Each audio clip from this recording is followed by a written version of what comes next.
ගොඩක් ආදරෙන් ඔයාලා හැමෝම අපේ channel එකට පිළිගන්නවා. අද අපි කියලා දෙන්නේ ගොඩක් වෙනද හදන විදිහට කෑමක් නෙවෙයි. ඖෂධීය පානයක් හදාගන්න විදිය තමයි. මේ නීරමුල්ලිය වලින් රසවත් බීම එකක් තමයි අපි හදාගෙන තියෙන්නේ. ඔයා channel එකට අලුත් කෙනෙක් නම් subscribe කරලා එකතු වෙන්න. එහෙනම් අපි බලමු වීඩියෝ එකට ගිහින් කොහොමද මේ රසවත් බීම එක හදාගන්නේ කියලා. මේ අරන් තියෙන්නේ නීරමුල්ලිය.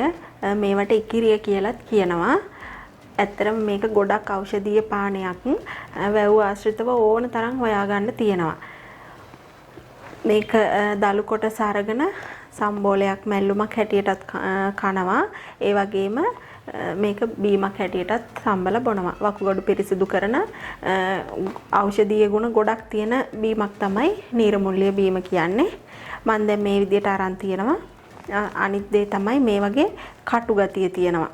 මේ විදිහට මේවා කඩද්දී අපි පරිස්සම් වෙන්න ඕනේ කටු වෙන ගන්න නැතුව මේ වැඩේ කරන්න. ගොඩක් දේවල් ඕනේ නැහැ නීරමුල්ලියයි විතරයි ඕන කරන්නේ. මේකට වතුර දාලා තඹ ගන්න එක තමයි අපි කරන්නේ. මම මේ විදිහේ මුට්ටයක් අරන් තියෙනවා. ඒකට කටු වෙන ගන්න නැතුව පරිස්සමින් මේ විදිහට දාලා වතුර එකතු කරනවා.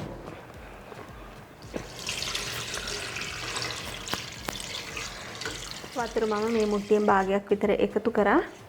දැන් අපි මේක හොඳට තියලා පස්ස ගමු ලිපේ තියලා.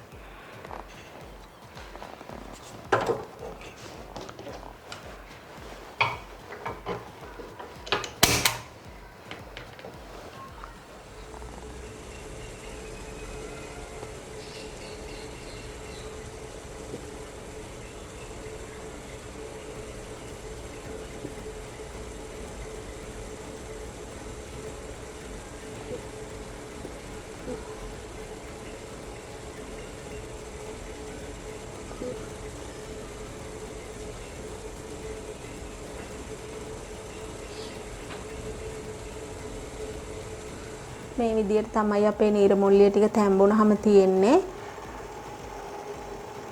අපිට පුළුවන් මේක දැන් ලිප ඔෆ් කරගෙන බීමට ගන්න.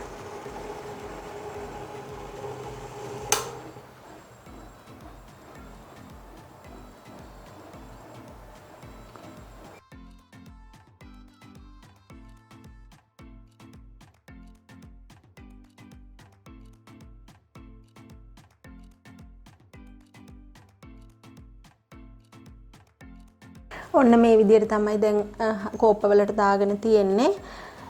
හකුරු කෑල්ලකුත් එක්ක හවසකට හරි එහෙම නැත්නම් උදේ හරි තමන් කැමති ඕන වෙලාවක මේක බොන්න පුළුවන්. ගොඩක්ම සෞඛ්‍ය ආරක්ෂිත පානයක්. අපේ තියෙන ලෙඩ රෝග ගණනාවකට හොඳ ඖෂධයක් තමයි නීරමුල්ලිය කියලා කියන්නේ. ඉතින් එහෙනම් ඔයාලත් මේ විදිහට හදලා රස බලන්න. ආය අලුත් වීඩියෝ එකකින් හමු වෙමු.